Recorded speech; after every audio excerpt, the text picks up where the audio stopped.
नहीं बच्चों, बेटा आज हम मैथ्स की वर्कशीट नंबर 37 करेंगे। आज की डेट लिख लोगे 18 फरवरी 2021।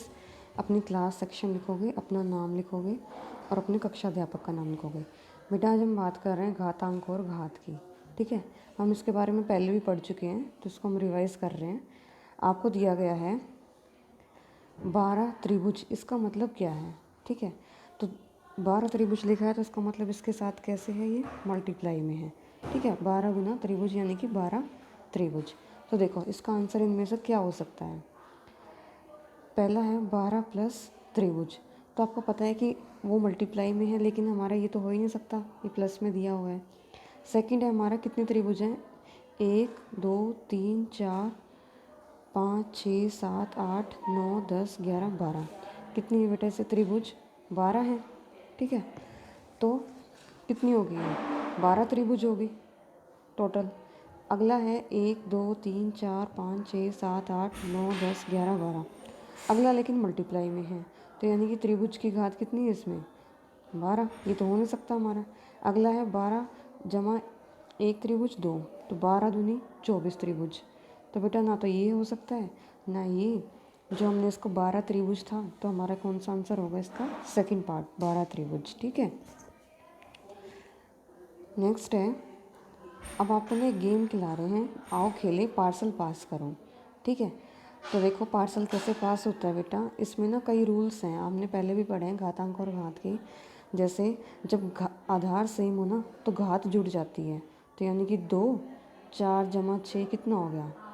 2 की घात 10। तो हम इससे यहाँ चले। ठीक है, फिर है बेटा 4 की घात 2 की घात 3। बेटा ये गुना हो जाती है, 4 की घात 2 गुना 3। ठीक है, तो 4 2 तिया 6, 4 की घात कितनी आ गई? 6। तो यहाँ से हम कहाँ आ गए? पासा कहाँ फेंका? 4 की 6। ठीक है बेटा, तो इसी तरीके से आपका गेम कंटिन्यू होएगा। जैसे आगे है, किसी की भी घात 0 हो तो क्या होता है? उसका उत्तर हमेशा 1। जिसकी भी घात 0 होगी, ये रूल होता है, किसी की भी घात 0 है तो उसका उत्तर हमेशा कितना होगा? 1 होगा।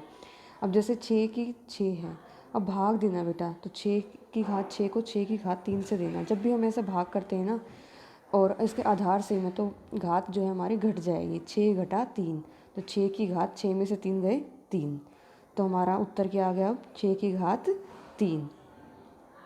अब देखो फिर है, अब इसमें देखो घात अलग, घात सेम है लेकिन आधार अलग अलग है। तो देखो 6 की घात 2 हो जाएगा, ये 2 तिया 6 और घात इनके समान है, तो 6 की घात 2, तो यहाँ से ऊपर जाएगा। फिर बेटा 7 की घात 5 है, इसको किससे भाग देना है? 5 की घात 5 से, तो बेटा ये माइनस हो जाएगा 7 की घात 5। ठीक है, इसको कैसे लिखोगे? 7/5 की पूरी घात कितनी? 5, क्योंकि घात जो है दोनों में कॉमन है, तो यहाँ से हम यहाँ गए।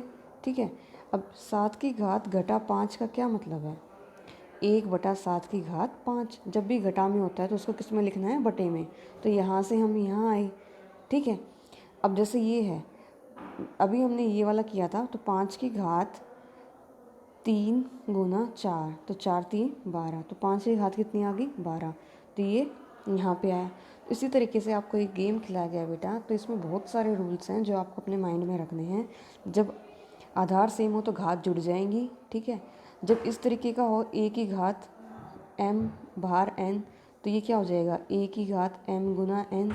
ठीक है, और किसी की घात 0 हो तो उसका उत्तर क्या होता है? हमेशा 1 होता है। ठीक है, और अगर आपको भाग में दे रखा है बेटा, तो उसमें घटा होती है हमेशा घात। ठीक है,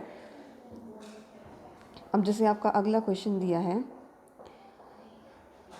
सोचो कौन बड़ा, आपको बताना कि कौन सा बड़ा है। पहला है -1 की घात 5, तो बेटा -1 को कितनी बार लिखोगे आप? 5 बार। -1 -1 -1, तो देखो 5 बार हो गया। जब भी घटा में कोई संख्या है और उसकी जो घात है वो एक विषम संख्या है, तो हमेशा विषम में ही उसका उत्तर आएगा। ठीक है, और इसको जैसे इसमें कितनी बार लिखना है? घटा 1 को 6 बार लिखना है। तो बेटा अगर कोई सम संख्या है ना, तो वो प्लस में हो जाएगी। किस में हो जाएगी? प्लस में। ये तो घटा 1 हो गया और या ये 1 हो गया, तो इनमें से कौन सा बड़ा हुआ बेटा? 1 बड़ा हुआ। कौन सा बड़ा हुआ? 1, यानी कि घटा 1 की घात 6 जो है ये हमारा बड़ा है। नेक्स्ट है हमारा 1 की 5 बड़ा है या 1 की 6 बड़ा है। ठीक है बेटा, अब देखो 1 की 5 का मतलब है 1 को कितनी बार लिखोगे आप, 5 बार लिखोगे। ठीक है, और 1 की 6 को कितनी बार लिखोगे, 6 बार लिखोगे। ठीक है, अब आप बताओगे मुझे कि इसमें कौन सा बड़ा है। ठीक है, ये आपका होमवर्क है और सभी बच्चे ये वर्कशीट कंप्लीट करके ग्रुप में सेंड कर देंगे।